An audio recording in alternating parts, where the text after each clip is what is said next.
Hello. Today we're going to be talking about women's issues, specifically barriers to mammograms and the early detection of breast cancer.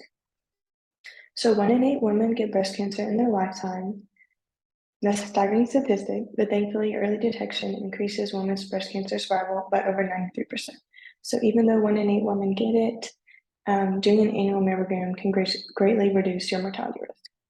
However, not all women have equal access to early detection. Just like other components of women's health, insurance, race, and socioeconomic status influence women's access to early detection screenings and mammograms. So what is the issue? Barriers to breast cancer screening are most prevalent among racial, ethnic minority, and low-income women. This highlights that there are real racial and socioeconomic screening disparities. Also, Black, Hispanic, and Asian women receive a diagnosis of breast cancer at a more advanced stage than white women. And 20% of women who are uninsured or on Medicaid received a stage 3 diagnosis compared to only 11% of women with health insurance.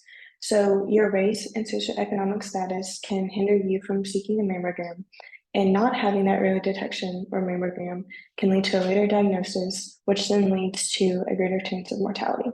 So as we can see in this diagram, Black women had a longer delay than white women when it came to diagnosis, and socioeconomic status and uninsured women also experience those longer delays.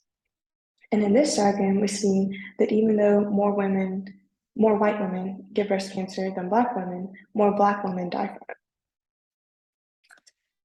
And a DBT is another type of early detection screening that's known to be superior to mammograms.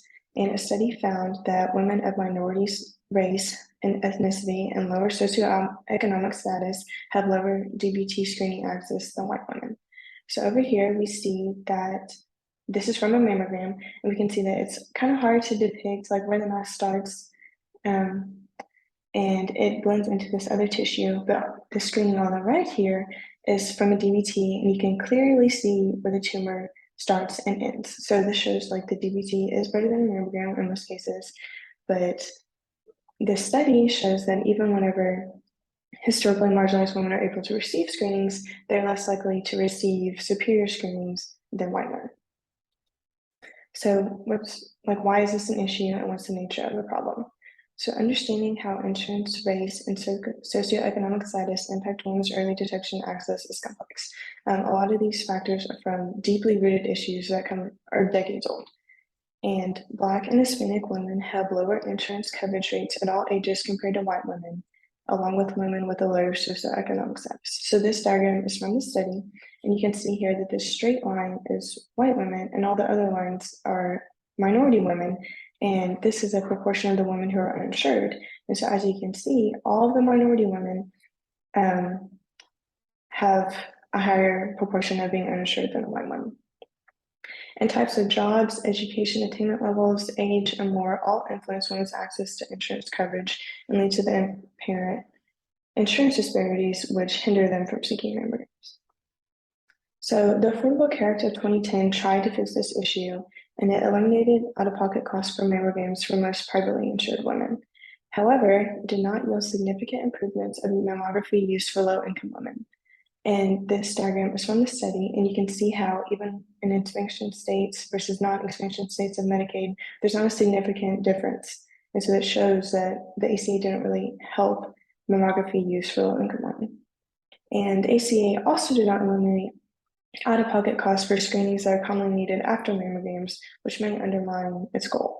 So sometimes women need screenings after mammograms, but if their insurance and the ACA doesn't cover that, then they might just stop getting mammograms altogether. And some women still have insurances that are not accepted by mammography providers, and some women may have to pay for the screening if they have not met their deductible yet. And also some women don't have insurance at all. So all these insurance issues lead to the inability for them to seek screenings. So how can the issue be resolved? So most studies on the prevalence of the disparities deem insurance providers and policymakers responsible for resolving the issue.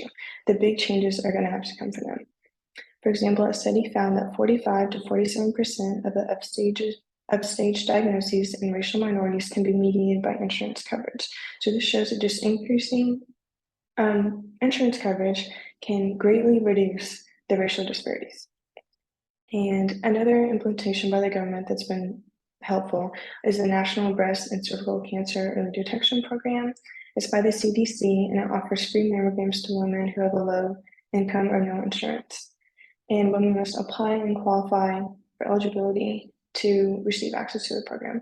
And this is a demographic from them, or a diagram from them, excuse me, and it shows that they've been able to help over 5 million people. And there's also been studies on how the issue can be resolved, and Ginsburg et al. Did one, and they found that social health insurance represents the most equitable way to fund interventions. So this is another example of how insurance is going to be like the main reason to fix this issue. And this diagram is from a study, and it shows how important screening is. So it shows that screening can lead you to a diagnosis before the symptoms are even present, which helps decrease your mortality risk. And a different study found that individualized breast cancer risk estimates at yearly healthcare visits are associated with increased mammography use in women and reduced racial screening disparities. And these screenings only took like 5 minutes long. So you can just easily fill that out while you're waiting for your doctor at your regular appointment. And this alone can reduce racial screening disparities. So how is the issue being addressed in North Texas? 26.3% of women ages 19 to 44 in Texas were uninsured in 2021, and most of these women were of color and or lower socioeconomic status. So, these are the qualifications that often lead to the barriers and screening disparities. So, thankfully though, it seems like the North Texas area is doing a great job at addressing the issue. Simply Googling free mammograms in North Texas brings up an ample list of resources. And all you have to do is call and schedule an appointment, and then you'll have to go to the provider in person to receive your screening. But it seems like all the resources do a great job in making sure it's easily accessible. And freemammograms.org is a great website that shows where women can go here in Dallas and North Texas area. And they include parking locations and the Susan G. Komen Foundation of Dallas. And over here, this is another provider that was featured on NBC5 DFW News, and they also provide free mammograms to women in the area. There are also local resources that specifically address disparities that we've talked about. So the National African American Breast Cancer Survivorship Organization and the Asian Breast Health Outreach Program address racial disparities. And the Women Rock Incorporation specifically targets low-income women, but pretty much all of the resources can be seen for low-income women since they provide women with mammograms for little or no cost. But of course, progress and improvement is always desired, and things can always be done to help. So informed proposals, these are some ideas that I have on how to fix the issue. So major changes likely need to come from government policies and implementation plans. So it's important that we raise the government officials' awareness on the issue. And also raising women's awareness is important. So making sure that they're aware of the resources that they have here in the local area. And you can do this by placing flyers around local cities, meeting with workplaces where women are employed, and featuring resources on the news. Just pretty much anything that informs women of the resources that they have will help and likely lead to increased utilization of them. So screening centers could also put donation jars at check-in desks and use the progress for mammograms for low-income women. So just having a little jar where women check in for their mammogram might encourage them to donate to others and give back to the community. And Texas Women's University could also get involved. So students could volunteer at centers if they need help. And Student Health Services could partner with a mobile mammography center to provide its student and staff with free or low-cost mammograms. They can park right here in front of their office at Jones Hall. And TVU could have its professors post a list of free mammogram providers and resources on Canvas. So just anything to increase awareness too. So to wrap things up, breast cancer is a common disease for women, and it's important that women are able to access screenings that lessen its severity.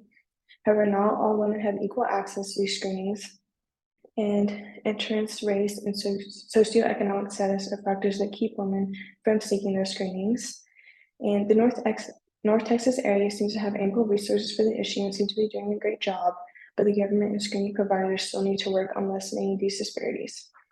So every woman deserves equal access to life-saving breast cancer early detection screenings, and further research, awareness, and action can hopefully one day make this dream a reality. So, and I encourage y'all to just have conversations with people, with women you know who are around the age where they need mammograms, and let them know the resources that they have and how important it is that they're seeking mammograms, and just raising awareness on the issues so that it can be decreased. And these are the references that I used. Lots of research on the issue and lots of more research that is also needed. So thank y'all for listening.